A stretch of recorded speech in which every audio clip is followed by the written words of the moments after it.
If there's one thing we've learned about business and life, it's that people are the X factor. They constantly surprise us, both in amazing ways and not so much.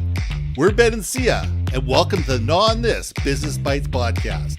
This show is all about real life things we all deal with every day, how they relate to business, and how to make some sense out of our daily chaos.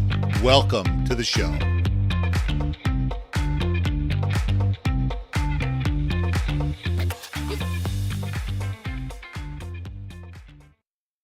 And welcome back to another episode of Gnaw on This Business Bites. I'm Ben, and this is Syya.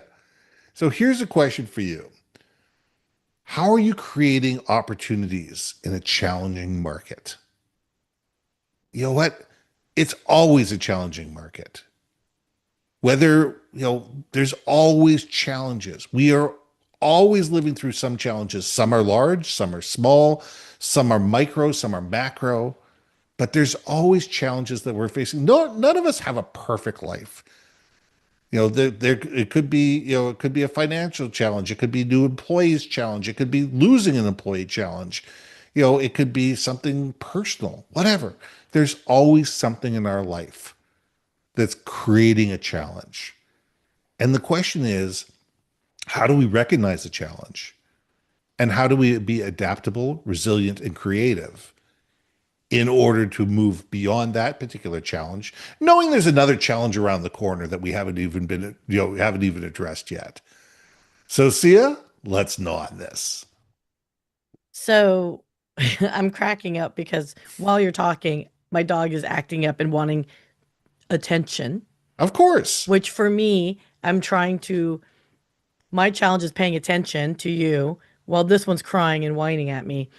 But it made me think at the same time, challenges will always occur. You're always going to have a problem.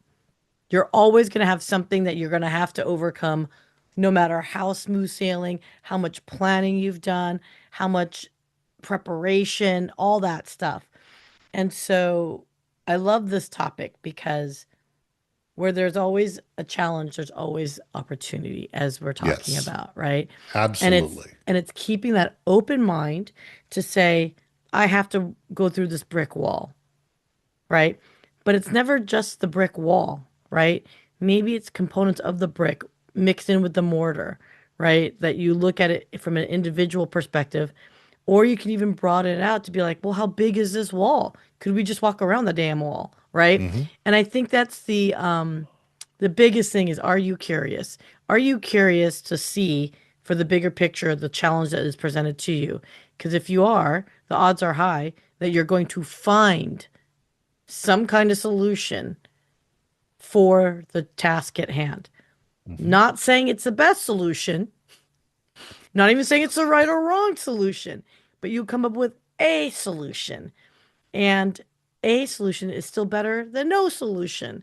So again, it kind of goes back to, you create those opportunities because your brain, your teamwork, if you rely on your team to help you accomplish whatever it is that whatever it is that you need in your space, at whatever that hump that you got to go over. So that's my answer to that is like, are you open? Because if you are, then you will inherently create an opportunity for whatever it is that you need to fix. Well, I believe that you're going to come up with the best solution for you at that particular time, given the scenario that you're in. Whether it's the information you have, whether it's the money you have, whether it's the leadership that you have, whether it's the expertise that you have, whatever it is, you're going to come up with a solution that works for you based on the scenario that you're in. And 6 months from now, you says, "Oh, we should have done that." Well, yeah, 6 months from now, you might have more perfect knowledge or different opportunity, and that doesn't negate you from making that pivot at that point in time. Right. But to sit there and beat yourself up and says, "Oh, I can't believe we did that." Well, at the time, that might have been the best solution. And as you said, taking a solution, moving forward and doing something 9 times out of 10 or 98 times out of 100 is better than doing nothing. Sometimes the right decision is to do nothing. Mm. Sometimes the right decision is, you know what? We're really not sure. COVID, for example, the first few days of COVID, a friend of mine was sitting there going, I says, I'm calls me up and says, I may have to lay off my entire staff. And I sat there and said, okay, can you hold off 2 weeks? He says, yes. I said, good. Let's hold off 2 weeks. Let's find out, are there going to be government programs, or is there going to be some tax benefits? Is there going to be some changes in the in the social security, or EI, or one of those things that is going to be able to make this an easier and different decision? And we talked about it for over an hour. And he ended up holding off for 2 weeks. And you know what? It was better because he had more perfect knowledge 2 weeks from now. Now, if wasn't better knowledge 2 weeks ago from now, he knew what he had to do. He knew that there was a stop date and he was going to have to move forward at a certain time. But he had the luxury of being able to wait a couple weeks to see how things might pan out before, and gain a little bit more knowledge before he moves forward. Sometimes we have that luxury, sometimes we don't. Sometimes this is a scenario, this decision needs to be made, we need to move forward, fine, let's do it. And you realize 6 months, a year, 5 years, 10 years down the road, it might not have been the best decision, it might not have been the right decision. You have the ability to change at that point in time, I but mean, we no, need we need to be willing to sooner or later shoot the puck. my Back to my sports analogies. well, yeah. Look, not all decisions are always going to be the best decisions, right No, decisions, etc. I mean, that's just we'd all be billionaires if that were the case, right? absolutely. I would. But having that again, that attitude that at any point in time you can stop that puck, Hmm. right? Because you might shoot real hard for that goal, but you end up just doing icing, right? Like, which is not what you want, right? Right. And sometimes you do have to stop it before it crosses the line to, I don't want to call it the point of no return, but before you done messed up so bad that you're like, oh, right? Like, okay, because ain't no one want to do a multi-million-dollar mistake, right? No one Right. wants that. And even in the best intentions, you can still make a multi-million-dollar mistake and not even realize it, right? So, yeah, you got me on this hockey freaking tip here, Ben, and it's irking me, young man. It's irking me because I am trying my darndest not to go down that Don't path right don't now. go down that path. Let's go back to, how do we create opportunities? Let's go back to how do we create opportunities, because I think that each and every single one of us have the ability to create opportunities. Some of them large, some of them small, but I think a lot of it comes down to the fact that we need to sit there and look at the glass as refillable. And I keep coming back to that. I keep coming back to the fact that refillable, that we need to be willing to take a risk. We need to be able to look at things and sit there and say, just because we've always done it this way doesn't mean that's the way we should do it now. We need to talk to our teams, talk to our advisors, talk to the people, our clients, people that matter, other stakeholders, and sit there and say, hey, what do you think?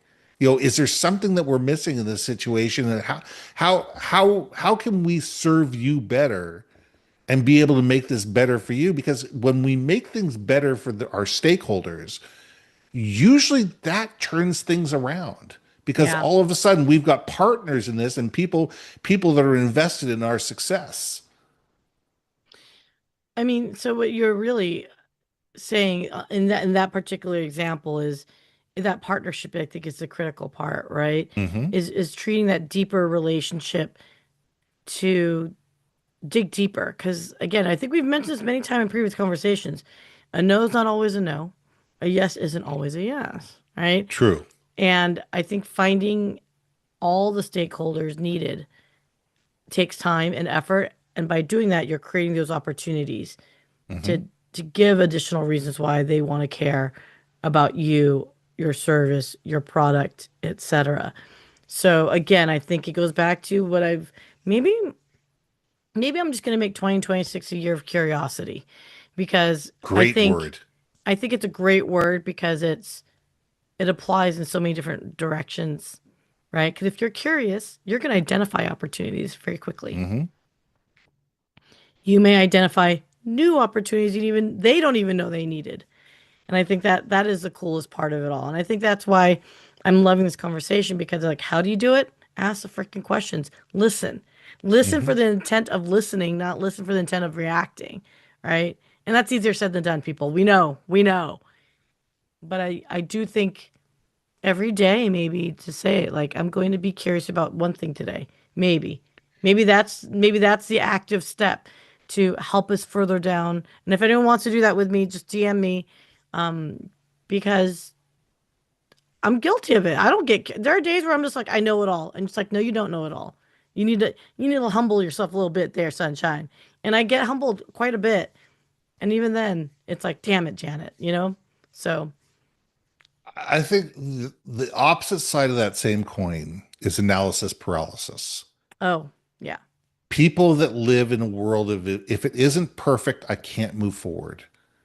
And they overthink everything. They ask everybody everything. They take everybody's opinion with equal weight, and it leads to a position of confusion to the point where you never move forward. And I think that we need to realize as leaders, as sooner or later, our job is to take information, take what we know, view what we perceive as reality, and make a decision to move forward. And realize you're not going to make everybody happy. Yeah. You're hopefully make the majority of the people happy. Hopefully you're going to make this a win for the majority of the people. But unfortunately, you're never going to make everybody happy because let's say if it's for everybody, it's for no one. 100%. So I think that we need to look at opportunities and sit there and say, sometimes as leaders, we need to take the unpopular decision and move forward and just sit there and say, look, this is where we're going. This is why we're going there. This is what we need from you. This is what we're trying to achieve together. This is what we're all going to achieve together as we move forward. And here's the ramifications of what happens if we don't move forward Mm, and be able to be that leader that says, let's go. And hope that you've built enough trust and reliability that people are willing to follow you. But we can't just sit there and analyze and overanalyze and chart everything to death and feel that we're doing something because we're analyzing. hmm. No one ever got rich analyzing anything. It's so funny as a build a parachute as you're jumping off the cliff type of personality. Hmm. It absolutely resonates with me. Although when I think of like my partner who is the opposite, not only is that parachute built, he's got like four other backup parachutes built up, you know, And he's wearing three of them. and he's wearing three, yeah, on each arm, you know what I mean? Yeah. Um, and knowing those personality types and knowing how they respond to it is also another thing to have opportunity to get them on your side. And that's a Yes. topic that I think you and I have been chatting about is like I've been really analyzing like personality types and really how to maximize the knowing the knowledge of certain personality types. So I think we should talk Hmm. about that because that goes back to communication. Again, being curious to know, building those deeper relationships to find is there an opportunity maybe there's some that you're in conflict with. Like my boyfriend is literally opposite. Like every MBTI, he's the direct opposite. But how are we best friends? And I think it's because we've come to a middle ground of respect on a lot of things. There's some topics we absolutely will not touch, some that we do. And I think that's where, again, understanding what those are creates opportunities to progress forward as well. I mean, God, we Absolutely. can keep talking about techniques and figuring things like out, but I'd love to hear from the people in the DMs how they create opportunities for themselves. Is it just constantly hustling and putting yourself out there? Is it, you know, doing a massive network push, you know, Yeah. handling, glad Glad handing? hatting. Glad hatting. glad handing. handling. I'm really curious about that because, are you relying on your buddies to tell you? Are you paying for ads? I would really be intrigued to see how people are finding their opportunities. That's Well, hopefully there's some strategy behind it. I mean, tactics alone lead you in a thousand different directions and not putting you on a path towards anything. You know, I'm a big believer, and we're getting close to landing this plane. Is that we need to have strategy. If we don't have a strategy, if we haven't said we're going here, this is why we're going there, and this is why what we're going to come up with, and here's the path. We do realize that what somewhere along the path we may end up having to go a little bit left, we may have to go right, we may have to go over, we may have to go under, we may have to go around. That's okay. But if we know what our path and our goal is, we can augment in order to get there. yeah. If we rely on a certain strategy and says, okay, we failed because the strategy was wrong. No, well, the strategy needed to be augmented along the way, and that's okay too. And I think that we need to have both strategy and tactics. We need leaders that communicate well, and we need leaders that listen. Yes. And I think that when we have all of that, we can create opportunities no matter the marketplace. Ah, my Shall we friend, leave it there? I think we got to leave it there because otherwise we could keep going. You All know right. it. We can keep going. We know. We know. We know. So I'm Ben, I'm Sia. and we'll see you soon. Hey, hey, hey. Thanks for listening to another episode of Not On This Business Bites. If you liked what you heard, we most humbly ask that you like, share, and hit that subscribe button. If you want to communicate more effectively within your organization, contact Ben at IamBenBaker.com or me at BrilliantBeeMedia.com. We can help you build your community, brand awareness, and personality through digital content and podcasting. We cannot wait to hear from you. See you next week for another episode of Not On This Business Bites.